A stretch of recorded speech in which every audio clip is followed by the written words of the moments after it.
శ్రీమన్మహాగణాధిపతయే నమః. శ్రీ గురుభ్యో నమః. శ్రీమాత్రే నమః.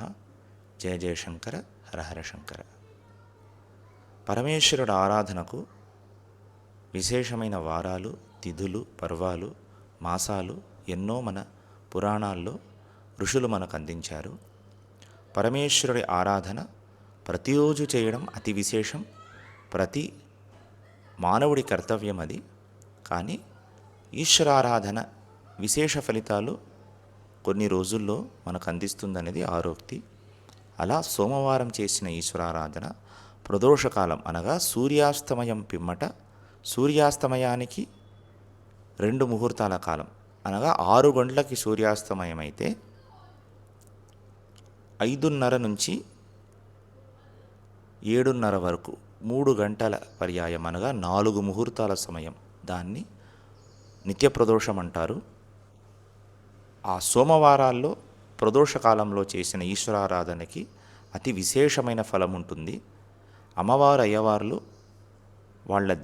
వాళ్ళ భక్తులకు విశేష అనుగ్రహం కల్పించే సమయం కాబట్టి, అన్ని దోషాలను తొలగించే సమయం కాబట్టి దాన్ని ప్రదోషకాలం అని ఆర్యులు పిలుస్తారు.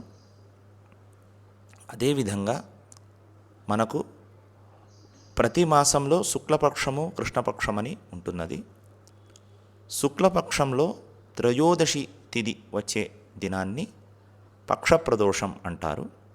అదేవిధంగా కృష్ణపక్షంలో అమావాస్యకు 2 రోజుల ముందు వచ్చే త్రయోదశి తిథిని కృష్ణపక్ష త్రయోదశి, కృష్ణపక్ష ప్రదోషం అంటారు. శుక్లపక్షంలో వచ్చే త్రయోదశి తిథిని శుక్లపక్ష ప్రదోషం అంటారు. అది కూడా ఈశ్వరారాధనకి పక్షప్రదోషమని చెప్పబడే మహాపుణ్యకాలము. ఆ రోజు సాయం సంధ్య వేళ దేవదేవుడు అంబికాపతి సర్వలోకేశ్వరుడైన సాంబ పరమేశ్వరుడికి దీపారాధన చేసి అభిషేకార్చనలు చేసిన వారికి పరమేశ్వరుడి పరిపూర్ణ అనుగ్రహ కృపాకటాక్షములు ఏర్పడతాయి. అన్ని బాధలు తీరి సర్వశుభాలు ఏర్పడతాయి. అదేవిధంగా అమావాస్యకు ముందు వచ్చే చతుర్దశి తిథిని మాస శివరాత్రి అంటారు. మాస శివరాత్రి ఈశ్వరారాధనకు అతి ప్రముఖమైన కాలము. మాఘమాసంలో వచ్చే కృష్ణ చతుర్దశి అనగా మాఘమాస శివరాత్రిని మహాశివరాత్రి అని పేర్కొంటారు. అది మహాపుణ్యకాలము. అదేవిధంగా ఆరుద్ర నక్షత్రం వచ్చే రోజు ప్రతి మాసంలో ఈశ్వరారాధనకు అతి విశేషమైన సమయము.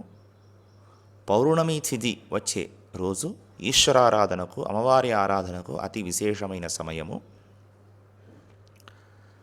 ఇక మాసాలకి వస్తే శ్రావణ మాసము పార్థివ లింగార్చన అనగా మట్టితో చేసిన లింగాన్ని అమర్చి స్వామివారికి రుద్రాభిషేకము, అర్చన, దీపారాధన, అభిషేకాలు చేస్తే అతి ఉన్నతమైన ఫలితాలు మనకు లభిస్తాయి. కార్తీక మాసము స్వామివారి ఆరాధనకు అతి విశేషమైన మాసము. కార్తీక మాసం తర్వాత వచ్చే ధనుర్మాసము అనగా సూర్యభగవానుడు ధనుర్రాశిలో ఉన్న మాసాన్ని ధనుర్మాసం అంటారు. ఆ మాసము ఈశ్వరారాధనకి అతి విశేషమైన మాసము. అదే మాసంలో మనకు ఆరుద్రా దర్శన మహాపుణ్యకాలం వస్తున్నది, అతి విశేషమైన కాలము. ఆ తర్వాత మాఘమాసము, మాఘమాసంలోనే మనకు మహాశివరాత్రి వస్తున్నది.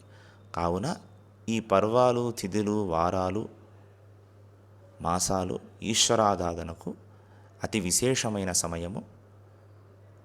ఈశ్వరారాధన నియమంగా భక్తి శ్రద్ధలతో చేసి ఆ సర్వలోకేశ్వరుణ్ణి పూజించి సర్వగ్రహ దోషాల నుంచి నివారణ పొంది సర్వశుభాలకు పాత్రులమవుదాం. నమఃశివాయ. స్వస్తి.